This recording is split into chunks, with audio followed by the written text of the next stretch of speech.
नमस्कार दोस्तों, आप देख रहे हैं public support news India. Mumbai Malad Congress के एमएलए असलम शेख ने धारावी पुनर्वासन प्रोजेक्ट का विरोध किया, तो बीजेपी प्रवक्ता और एमएलए उम्मीदवार विनोद शेलार ने क्या कहा, इस वीडियो में आप सुने। चैनल को लाइक सब्सक्राइब करें और शेयर करें।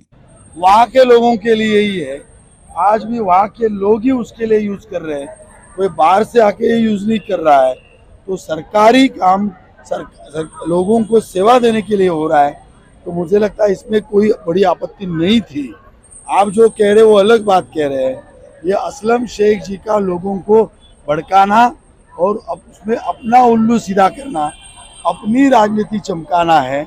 लोगों को मैं आह्वान करता हूँ, इसी राजनीति में गत कई सालों से वो चुन के आ रहे हैं, और चुन के आने के बाद भी इतना इन लोगों के बारे में अगर उनको प्यार है तो आज भी ये लोग रास्ता, पानी, नाला, गटर या इत्यादि सुविधा से क्यों महरूम है, इसका उत्तर दें। अच्छा, धारावी को लेकर काफी मामला गरमाया हुआ है मड़ के इलाके में कि उनको अगर तोड़ रहे हो तो आशीष शेलार के बैंड्रा में बसाओ, मालवनी में क्यों लाए? इस पर आप क्या कहना चाहिए? असलम शेख जी को मैं पहला प्रश्न पूछता हूँ, इतना चिल्ला रहे हो, धारावी के लोग यहाँ पर आने नहीं चाहिए, तो मेरा उनको सवाल है, ये गुरियापाड़ा में जो एसआरए की बिल्डिंग है वहाँ पर माहिम के लोगों को क्यों बसाया? ये दोहरी राजनीति क्यों करते हो आप? तब आपके जहन में ये सवाल नहीं आया? आप उधर अपना नगर सेवक आना चाहिए, इसके लिए कुछ राजनीति कर रहे हो, ये क्या हमारे समझ में नहीं आता? सुनिए मेरी बात, उजाले तालाब के बाजू में भी आप मलाड के बाहर से लोगों को शिफ्टिंग देना चाहते हो, ये कौन सी राजनीति है? मैं बहुत ही होशहवास से बोल रहा हूँ, धारावी का प्रोजेक्ट यहाँ पर आना, इसके लिए अगर भूमिपुत्रों का विरोध है तो मैं उनके साथ हूँ। भूमिपुत्रों के डिमांड को, उनकी इच्छा को प्राथमिकता दी जाएगी। अगर असलम शेख जी को इस प्रोजेक्ट के बारे में मन में कुछ था, ये होना नहीं चाहिए, तो ये जब ये डिसीजन लिया जा रहा था तो अब असलम शेख क्यों नहीं बोले? क्यों उन्होंने लिखित में इसका विरोध किया? क्यों उन्होंने कैबिनेट में जाकर इसके विरोध में अपना प्रदर्शन किया? इसीलिए नहीं किया क्योंकि अडानी जी का प्रोजेक्ट था और अडानी जी की साथ इनकी साठगांठ है। आज जब इलेक्शन यहाँ पर आया तो पलटी मारते हैं और लोगों को भ्रमित करते हैं और कहते हैं आप रास्ते पे आओ, मैं भी आता हूँ।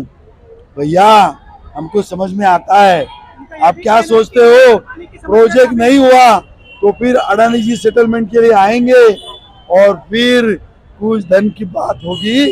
ये बहुत हो गया, ये अभी सर्वे भी हो गया ना, ये भी उनकी चाल है।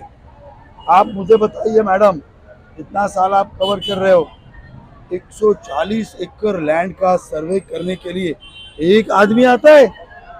ये कैसे पॉसिबल होता है? एक अधिकारी, एक अधिकारी।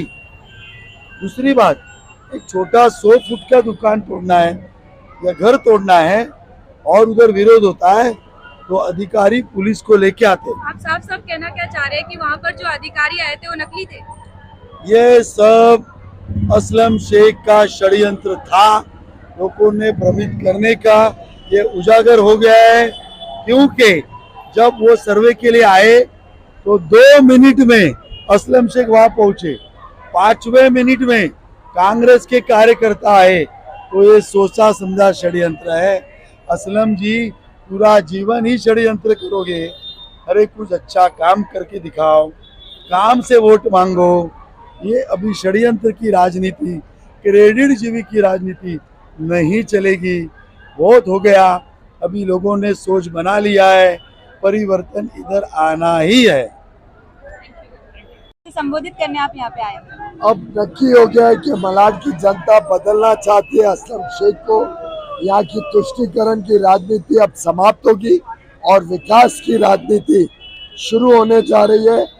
कमल खिलने जा रहे हैं, विनोद शेलार जीतने जा रहे हैं और 6 की 6 सीट उत्तर मुंबई की हम जीतकर एक महायुति की मजबूत सरकार को समर्थन उत्तर मुंबई का 100% देंगे। सर एक सवाल ये है, कई जगह बोला जा रहा है कि बीजेपी पार्टी मुस्लिम समाज की दुश्मन है, इसके ऊपर क्या कहेंगे?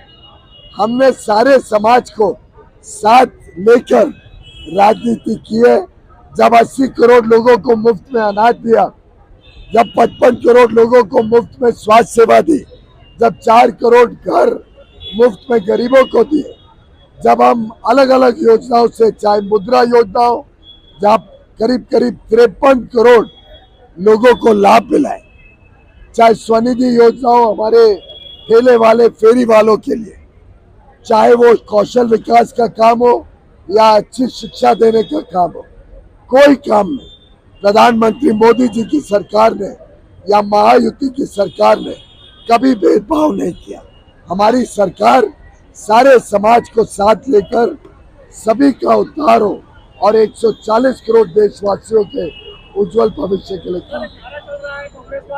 कांग्रेस को अम्बुजवाड़ी को बचाना है तो कांग्रेस को लाना है, तो क्या बीजेपी सरकार आएगी तो क्या अम्बुजवाड़ी को तोड़ देगी? मुझे लगता है कांग्रेस पूरी तरीके से विफल हो गई है। झूठ और फरेब की राजनीति के अलावा अब कांग्रेस के पास और कुछ नहीं। Okay, thank you sir. आप दो शब्द सर, अम्बुजवाड़ी में आज एक नारा काफी फेमस हुआ है कि अगर अम्बुजवाड़ी को बचाना है तो असलम शेख को लाना है, इसके ऊपर आप क्या कहेंगे? क्या कांग्रेस जीतेगी तो अम्बुजवाड़ी तोड़ेगी? ये असलम शेख की जुरी राजनीति है। खुद बस्ती बसाने के बाद उनको सुविधा न देना और ये देखना कि वो अपने पीछे पीछे घूमती रहे और बाद में ये डर पैदा करना लोगों के मन में